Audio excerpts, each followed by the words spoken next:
Bonjour. Alors, la France, un territoire sous influence urbaine. D'abord, faisons un petit rappel de vocabulaire avant d'entrer dans le vif du sujet. Urbain signifie relatif à la ville, qui appartient à la ville.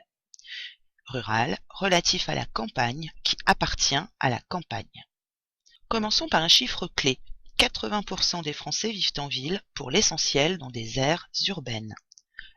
La France en compte plus de 350. La plus grande aire urbaine est celle de Paris, qui concentre à elle seule plus de 12 millions d'habitants.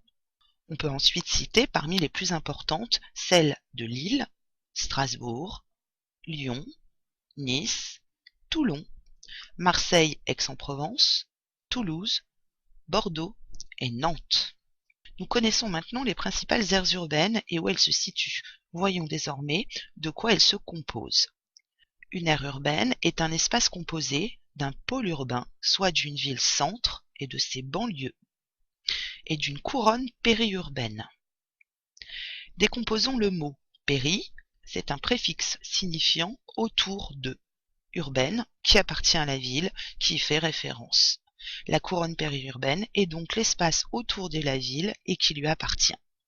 Les couronnes périurbaines sont la conséquence de la périurbanisation, c'est-à-dire l'extension des villes au-delà des banlieues. La périurbanisation crée un espace flou entre ville et campagne et rassemble une population qui possède un mode de vie essentiellement urbain. Cette population travaille dans le pôle urbain tout proche, elle y fait ses courses, s'y distrait en allant au cinéma, dans les salles de concert, au restaurant, et se déplace principalement en voiture. Les voies de communication sont donc très importantes. Elles doivent permettre une liaison aisée entre la ville-centre et ses banlieues. Du point de vue de l'habitat, la couronne périurbaine privilégie les lotissements, soit un habitat pavillonnaire, chaque pavillon ou maison individuelle possédant son propre jardin. La périurbanisation est née de la combinaison de plusieurs facteurs. C'est avant tout la conséquence de la métropolisation, soit la concentration des activités et des hommes dans les villes. La population des villes a donc augmenté. Cette croissance urbaine a provoqué l'engorgement des villes-centres et la flambée des prix des loyers. Il faut ajouter un dernier facteur, la volonté de posséder une maison individuelle avec jardin et l'attrait pour la campagne, son calme et sa tranquillité.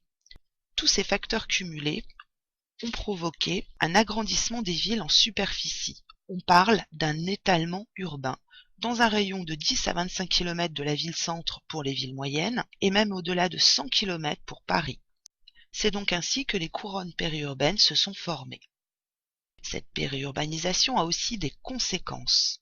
Tout d'abord sur l'environnement. On peut citer la pollution automobile ou encore les sols imperméabilisés par le bitume et le béton, qui aggravent les risques d'inondation par ruissellement. Il y a aussi des conséquences sur les conditions de vie des populations périurbaines qui sont très mobiles.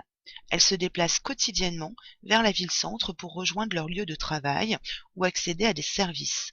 On parle alors de migration pendulaire, pour désigner le va-et-vient entre leur domicile et leur lieu de travail à heure fixe. Ce sont ces migrations pendulaires qui provoquent l'engorgement à l'entrée des villes le matin et à la sortie le soir, aux heures de bureau. Enfin, la périurbanisation se fait au détriment des espaces ruraux qui sont peu à peu grignotés par l'étalement urbain. Les terres agricoles et les bois sont transformés en zones pavillonnaires, commerciales ou industrielles, et en infrastructures de transport. Nouvelles 2x2 voies, parking pour le covoiturage, échangeurs routiers. Ces conséquences poussent de plus en plus les élus à réfléchir, à construire et à adopter des politiques de développement urbain durable, création d'écoquartiers ou encore de moyens de transport durables.